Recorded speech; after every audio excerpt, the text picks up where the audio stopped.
Ya pemirsa, setelah kasus ini dilimpahkan oleh Polda Metro Jaya ke Kejaksaan Negeri Jakarta Selatan, lalu apakah Polda Metro Jaya masih akan terus melakukan pengembangan dalam kasus hoaks yang dilakukan oleh Ratna Sarumpait?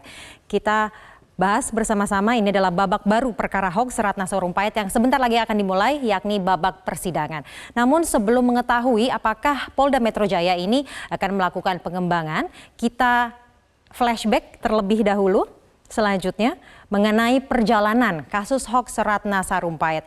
Karena kasus ini dimulai pada tanggal 2 Oktober 2018 di mana foto lebam di wajah Ratna Sarumpait tersebar melalui media sosial. Dan pada saat itu Ratna Sarumpait mengaku lebam yang terjadi di wajahnya ini karena ia dianiaya oleh beberapa orang yang tidak dikenal di daerah Bandung, Jawa Barat. Dan setelah masih pada tanggal 2 Oktober ini, maksud kami selanjutnya, berbagai politisi yang berasal dari tim pemenangan Prabowo Subianto Sandiaga Uno ini kemudian beramai-ramai membela Ratna, memberikan simpatinya kepada Ratna dan juga membenarkan bahwa informasi Ratna Sarumpait ini dianiaya oleh sejumlah orang di Bandung, Jawa Barat. Kenapa para politisi dari tim pemenangan Prabowo Sandiaga ini melakukan hal tersebut? Karena Ratna ini merupakan salah satu juru bicara, pada saat itu merupakan salah satu juru bicara tim pemenangan Prabowo Subianto dan juga Sandiaga Uno. Kita lihat pada tanggal 2 Oktober itu pula Fadlizon sebagai Wakil Ketua DPR dan juga politisi Partai Gerindra sebelumnya.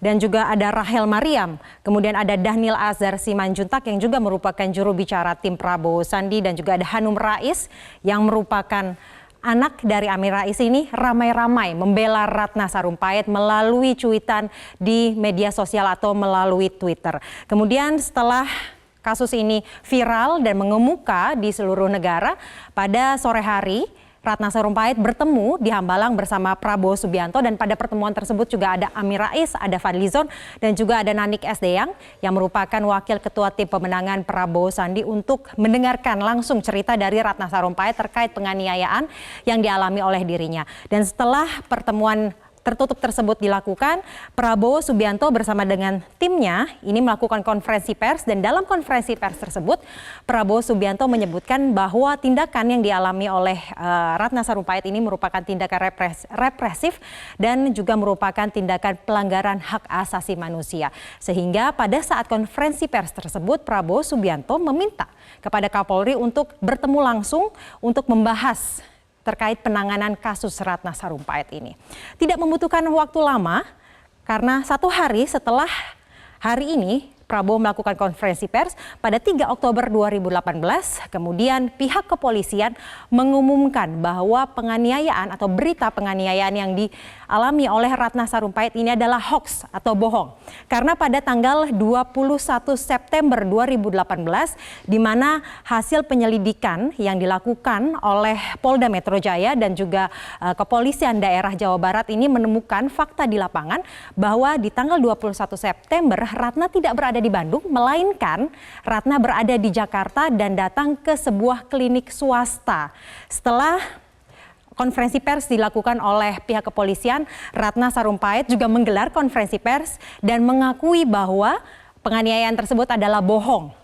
Wajah atau lebam di wajahnya ini bukan karena penganiayaan yang dialami oleh dirinya di Bandung, Jawa Barat, namun karena ini adalah merupakan luka pasca operasi plastik yang dilakukan oleh dirinya. Dan pada saat konferensi pers, Ratna menyatakan, kali ini saya pencipta hoax terbaik, menghebohkan sebuah negeri. Dan jika diingat, ini bukan hoax pertama kali yang dikemukakan oleh Ratna, karena sebelumnya Ratna juga pernah mengemukakan mengenai penjualan PT Dirgantara yang dilakukan oleh Presiden Joko Widodo ke Tiongkok. Kemudian juga pernah menyatakan ada dana sebesar 23 triliun rupiah yang dikirimkan oleh bank di Switzerland kepada bank-bank di Indonesia, yang kemudian dana tersebut untuk donasi pembangunan Papua.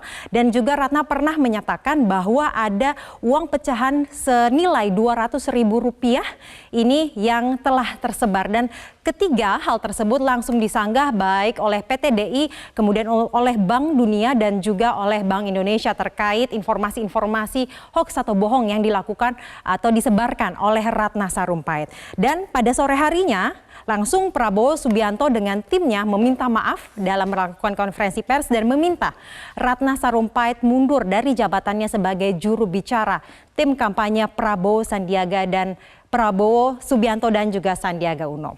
Selanjutnya, 1 hari kemudian pada tanggal 4 Oktober 2018, pihak kepolisian menangkap Ratna di Bandara Soekarno-Hatta saat hendak terbang ke Santiago, Chile, dan dari informasi yang didapatkan Ratna ini ditangkap setelah sudah berada di dalam pesawat. Dan pada saat itu Ratna memang sudah ditetapkan oleh kepolisian sebagai tersangka dan kepolisian juga sudah menyerahkan surat pencegahan ke luar negeri kepada imigrasi. Dan atas perbuatannya ini, Ratna Sarumpait terancam hukuman maksimal 10 tahun penjara karena Ratna ini dijerat oleh 2 pasal, yakni pasal 14 tentang peraturan hukum pidana yang mana yakni mengenai penyebaran berita bohong yang menyebabkan keonaran di masyarakat dan juga pasal 28 ayat 2 UU ITE mengenai penyebaran informasi yang sengaja dilakukan atau tidak dengan tujuan untuk menimbulkan kebencian atau permusuhan. Ini 2 pasal yang menjerat Ratna dan kita akan tunggu bagaimana dakwaan yang dibuat oleh tim Kejaksaan Negeri Jakarta Selatan terkait dengan 2 pasal ini.